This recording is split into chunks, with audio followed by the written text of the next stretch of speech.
Welcome back, guys. Today I'll be showing you the edit fields node. Now this is a very important node, so let's begin. To get it, it's simple. Just go to the plus, write edit. It goes by different names, edit fields or set. Once you click on it, you'll have it here. We'll come back to it in a bit. So let's go back to our humble code node.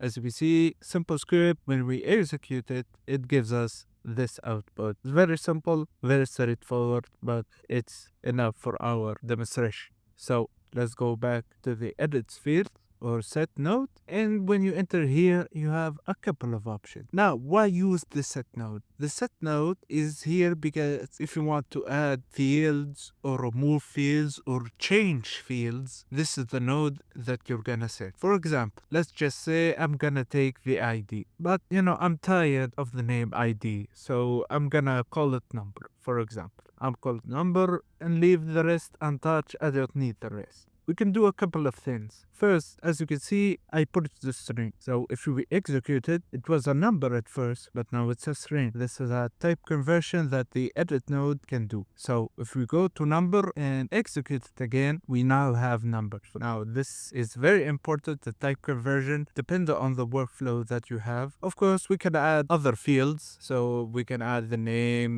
the others, whatever we want. So let's remove these. But one thing about the type conversion that you have to keep in mind is that you can't convert any type. So for example, this is a number, so if I want it to be boolean, of course it does not work. You can ignore it by using this, ignore type conversion errors, but I don't recommend it.